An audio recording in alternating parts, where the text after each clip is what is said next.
Muito boa noite, com muita alegria que nós começamos mais um programa de Direção Espiritual.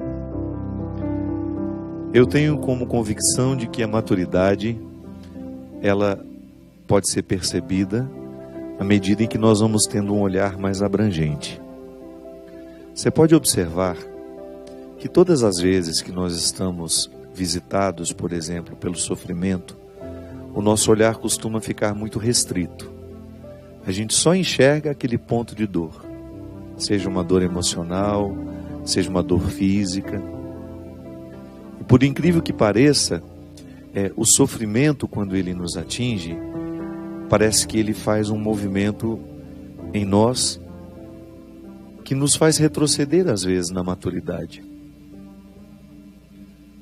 É claro que o sofrimento nos amadurece, mas às vezes a gente precisa de uma experiência de distanciamento dele, para a gente poder alcançar a maturidade que ele nos traz. Porque no momento em que ele está acontecendo, nem sempre nós conseguimos ser maduros o suficiente para que a nossa visão seja mais abrangente. A gente só enxerga o que nos faz sofrer. E é por isso que nós necessitamos tanto de pessoas que nos ajudem a ampliar o olhar. Eu acredito, minha gente, que a nossa maturidade ela vai nos dando este benefício, além dos muitos outros, né? Porque nada pode ser mais saudável a nossa vida emocional, a nossa vida espiritual, até mesmo a nossa vida física, que a nossa maturidade. A maturidade é um processo que nunca termina. A gente começa a amadurecer já criança, quando a gente aprende a distinguir o sim do não, quando a gente compreende as regras da vida, a partir das regras dos jogos, né? Piaget, que é um grande nome, na verdade ele era um biólogo que se tornou muito importante para a psicologia educacional. Ele dizia que não adianta você querer ensinar a uma criança as regras morais do certo e do errado, com histórias muito complexas. A melhor maneira de fazer uma criança a compreender, do ponto de vista moral, o que é certo, o que é errado, é colocando-a numa brincadeira. É o lúdico, é o jogo que nos ensina as regras da vida. Então, quando você põe uma criança para brincar com outras crianças e estabelece regras para aquela brincadeira, isso pode, isso não pode, ela naturalmente vai conquistando essa maturidade, essa capacidade de distinguir o certo do errado. Ela amadurece ali. Então, em algum momento da vida, nós começamos a amadurecer. A gente começou a sair de nós. Porque o que é o amadurecimento? É uma capacidade de estar em si, que a gente nunca deixa de estar em nós, para depois você lançar um olhar para o outro. Não dá para fazer o contrário, do olhar de fora vir para dentro, não. É sempre um movimento que inicia em nós. Toda a visão que eu tenho do mundo parte da visão que eu tenho de mim.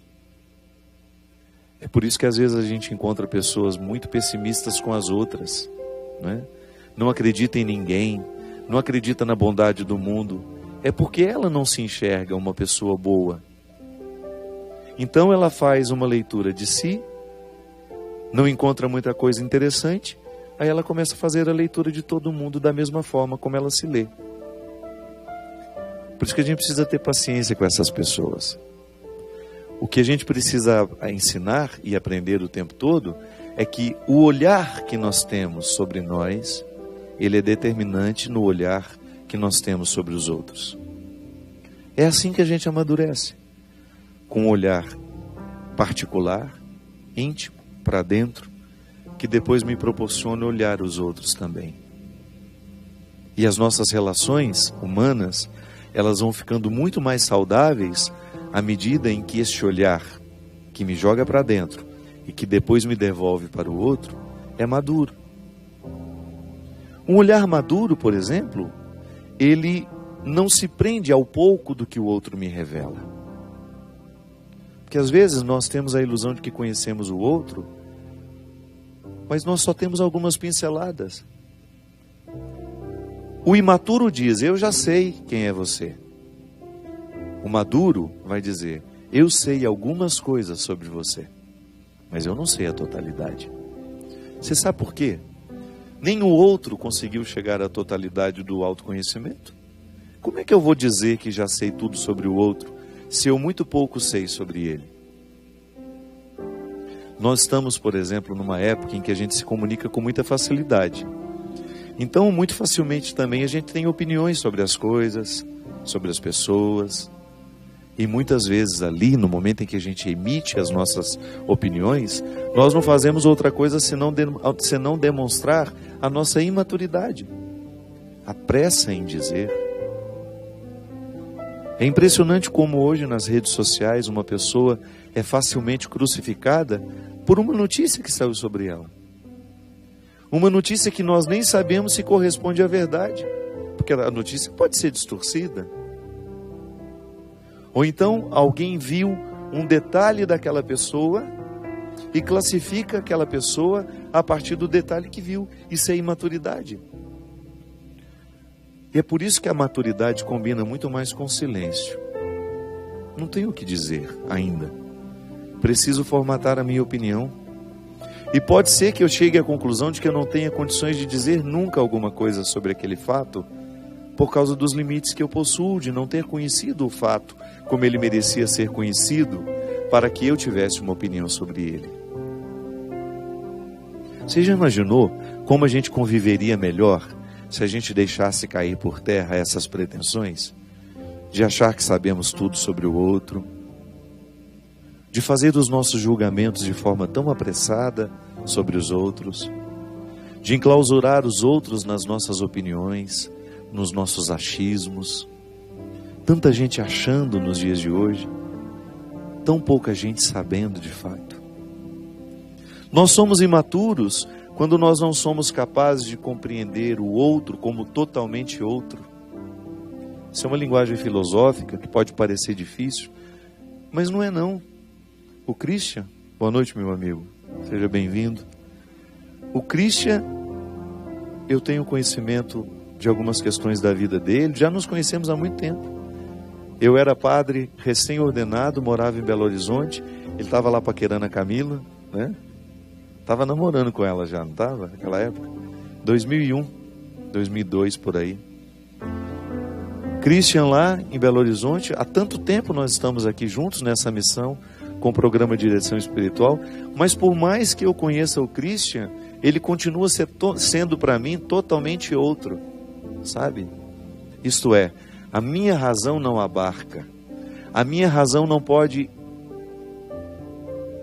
esgotar o Christian, nem a Camila, que é a esposa dele, que dorme com ele toda noite, que convive com ele 24 horas, mesmo um casal que se ama, que está junto há 50 anos, nós nunca esgotamos o outro, porque o outro ele continua sendo inédito para si mesmo. Isso é maturidade. Por exemplo, um casal que não ousa dizer: isso eu já sei de cor. Não sabe. Nós sabemos muito sobre o outro.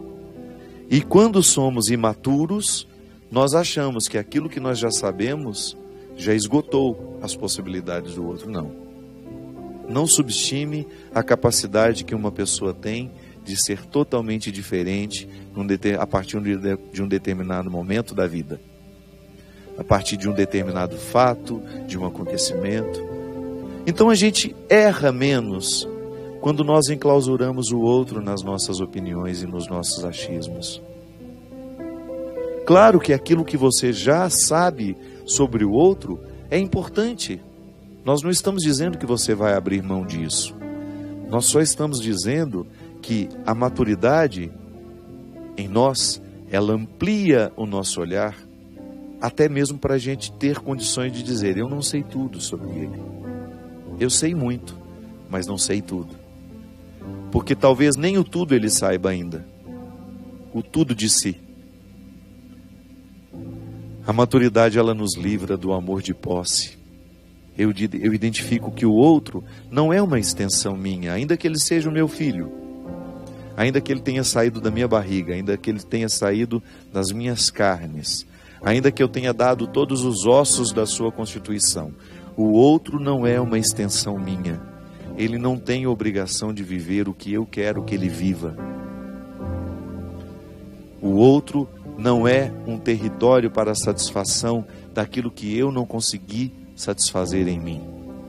Ai, como é difícil. Porque em nome do amor nós ficamos imaturos a vida inteira. Pais e mães que não conseguem enxergar os filhos como outros, como totalmente outros. E em nome deste amor de posse, não permitem que a maturidade venha lhe colocar esse doce deleite de permitir que o filho seja quem ele pode ser. Olha, quando nós temos um filho pequeno, nós temos autoridade sobre ele. E a gente peca se a gente não exerce a autoridade. Porque a autoridade é uma proteção que nós podemos oferecer ao filho. Dizer não a um filho no momento em que ele não sabe dizer sozinho é protegê-lo. Escolher por um filho no momento em que ele não pode escolher sozinho porque lhe falta maturidade é um gesto de amor. Ah, mas quando a gente insiste em escolher e em decidir para um filho aquilo que ele já pode decidir sozinho, nós estamos desprotegendo com o nosso desamor, com o nosso excesso. Ah, mas às vezes nós passamos uma vida inteira fazendo isso com os nossos filhos, gerando até mesmo uma infelicidade no coração deles, porque eles, ainda que eles não consigam rebelar-se contra nós, pais, eles vão sacrificando a própria vida para poder agradar pai e mãe e não vivem a vida deles. E os pais ficam enclausurados nas suas imaturidades e nos seus amores de posse. Eu sei que é difícil, mas chega um momento em que você tem que permitir que o seu filho escolha o caminho dele. Outro dia eu encontrei uma mãe que estava com um problema grave com o filho, que estava namorando uma menina de outra religião. Mas aquilo se tornou um problema tão grave na cabeça da mãe, que estava retirando a boa convivência com o filho. Estava criando uma inimizade entre os dois, porque ele namorava uma menina que era de outra religião. E eu não consegui entender aquele sentimento, e eu não quis fazer julgamento, então eu apenas observei. E depois, quando saí da presença daquele casal, que os dois me contaram juntos, né, naquela dificuldade, eu fiquei pensando, meu Deus, como é que nós ficamos cegos quando nós estamos regidos pela nossa imaturidade? O nosso olhar, ele se apequena e a gente não consegue ver muito além do nosso umbigo. E se eu não vejo muito além do meu umbigo, muito menos eu vou ver o outro que precisa da minha compreensão e do meu olhar mais amplificado. Você já imaginou você perder a amizade do seu filho porque ele escolheu namorar uma moça que não é da mesma religião que ele? Aí eu perguntei, mas ela tem desvio de caráter? É uma pessoa má? Não, pelo contrário, de uma família muito tradicional, evangélica, que tem uma tradição muito bonita, uma família bem estruturada. Mas onde é que está o problema em permitir que o menino faça essa escolha? Não, e o pior é quando eu identifiquei que os pais começaram a criar um mecanismo de defesa para que eles pudessem ter razão, colocando a menina de maneira muito injusta num contexto que não era o dela. Não é o que eles sabiam sobre ela, é o que eles queriam que ela fosse, para que tivessem argumentos o suficiente para poder dizer ao menino, nós não queremos esse namoro. Mas esse menino não é uma criança. Esse menino, ele está alcançando a autonomia dele, que é um fruto do amadurecimento, que é justamente aquela capacidade que a gente precisa ter de decidir o que nós queremos e o que será melhor para nós. Maturidade é eu olhar para um filho que eu criei descobrir que Ele decide coisas diferentes da forma como eu decidiria e escolheria, e mesmo assim eu continuar amigo dele. Isso é maturidade. Você permitir que o outro trace as linhas do seu destino, do seu caminho, que ele escolha as pessoas que ele quer. A não ser que você esteja falando de um filho que está viciado e que está trazendo para dentro de casa os bandidos que o corrompem. Aí sim você precisa agir de forma diferente. Se não, se são pessoas de bem, se são pessoas que são apenas diferentes de nós, não é justo da nossa parte, porque estamos enclausurados nas nossas imaturidades. E eu sei que todos nós somos vítimas disso. Às vezes o nosso olhar é muito estreito. Eu gosto muito dessa música que eu compus no tempo que eu morava em Belo Horizonte. Foi a mesma época que eu fiz a música Humano Demais. Um tempo em que eu estava muito incomodado com o meu olhar reduzido, redutor. Eu era preconceituoso naquela época. E todas as vezes que eu via uma pessoa preconceituosa agindo, eu tinha verdadeira repulsa por ela, porque eu me via naquela pessoa. Em Belo Horizonte eu identifiquei isso e também fui curado, graças a Deus. Eu nunca mais senti em mim a força do preconceito me levando para aquele lodo que antes me levava. Não. Aquela época foi de muita libertação para mim e eu pedi a Deus a graça de poder ter um olhar cada vez mais amplo sobre as pessoas, sobre as realidades, que eu pudesse ser um padre que tivesse amor pela humanidade, que não tivesse medo das pessoas, que não tivesse medo dos pecados, que eu tivesse a força profética de indicar os caminhos que nos livram deles, dos pecados, das realidades que nos desumanizam. Isso sim, mas eu não gostaria de ter preconceito para achar que sou melhor que alguém porque fiz a minha escolha em ser cristão. Eu me sinto muito feliz quando eu encontro pela minha vida algumas pessoas que se dizem: padre, eu não sou católico, eu nem cristão sou, mas eu gosto de acompanhar o seu programa. Isso me faz muito feliz, sabe por quê? Eu sei que o meu gueto é o grupo católico, é o cristão, até mesmo muitos evangélicos que me assistem. Mas saber que nós estamos falando de Deus, de uma forma que as pessoas se identificam, independente de qual seja a sua religião, eu me sinto muito mais completo, porque essa é a minha proposta. Eu acredito que quanto mais Deus entra na nossa vida, mais a gente vai ampliando o nosso olhar. A gente vai olhando para a pessoa, para as situações que envolvem esta pessoa, e a gente vai se sentindo mais próximo dela. É muito ruim quando a gente tem um olhar redutor, porque a gente se distancia do filho, se distancia do pai, da mãe, do amigo, do irmão, por causa dos nossos preconceitos, por causa da nossa visão limitada. E refletir, minha gente, é a maneira mais eficaz que nós temos de ampliar o mundo. Quanto mais a gente reflete, quanto mais a gente mergulha no mistério de Cristo, mais nós vamos perceber que Deus nos quer assim, abertos, com os olhos muito abertos, para perceber todas as realidades que precisam de nós, que precisam muitas vezes da nossa palavra, mas também do nosso silêncio. Um Deus que muda o nosso jeito de ser gente, porque senão a nossa religião não serve para nada. Um Deus que modifica o nosso jeito de ser pai,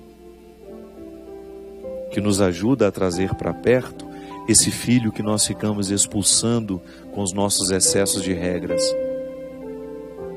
ou este filho que nós estamos perdendo pela falta de regras. Um Deus que nos equilibra, que nos põe nessa responsabilidade bonita de fazer o que precisamos fazer, de amar o que precisamos amar, de dizer o que precisamos dizer. Nós vamos para um rápido intervalo e a gente volta já já com o programa Direção Espiritual.